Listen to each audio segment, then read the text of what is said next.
भारतीय मकबूजा जम्मू और कश्मीर में लॉकडाउन का खतरा। इस वक्त तक 17 लोगों को पुरइसरार मौत ने निगल लिया। क्वारंटाइन सेंटर कायम, खौफ की फिजा।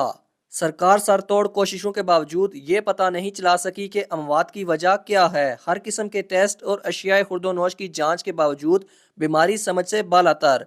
पुलिस ने भी तफ्तीश का आगाज कर दिया। मीडिया के मुताबिक मकबूजा जम्मू कश्मीर के जिला राजौरी के नवाही इलाके बडाल में चंद दिनों के अंदर 17 लोगों की मौत। गांव के बाकी लोगों को राजौरी और जीएमसी जम्मू में क्वारंटाइन सेंटर में मुंतकिल किया जा रहा है। कुछ मुतासरा लोगों को चंडीगढ़ मुंतकिल किया जा रहा है। अभी तक अमवात की वजह सामने नहीं आ रही।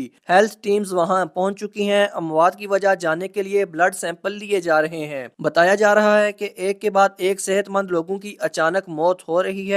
अभी तक ये पता नहीं चल सका कि ये कौन सी बीमारी है या कोई वायरल इन्फेक्शन है। मुकामी एमएलए जावेद बडाल ने एयर एम्बुलेंस की मांग की है। जम्मू कश्मीर की वजीर सेहत सकीना इतू का कहना था कि दिसंबर में पहले 5 अमवात हुई तो वहीं से महकमा सेहत अपनी कोशिशें जारी रखे हुए हैं। 3,500 लोगों के टेस्ट लिए गए लेकिन कुछ नहीं मिला। ये बीमारी 3 खानदानों में पाई जा रही है। ये 3 खानदान आपस में भी रिश्तेदार हैं। उन्होंने कहा कि हमने मुतासरा लोगों के घरों से तमाम खाने पीने की अशिया के टेस्ट भी किए लेकिन कोई वायरस नहीं मिला। जिन खानदानों से अमवात हो रही है उनको अभी क्वारंटाइन सेंटर में रखा जा रहा है, जहां उनके मजीद टेस्ट भी किए जा रहे हैं। अमवात में बच्चों की तादाद ज्यादा है। अब इस मसले की जांच पुलिस ने भी शुरू कर दी है।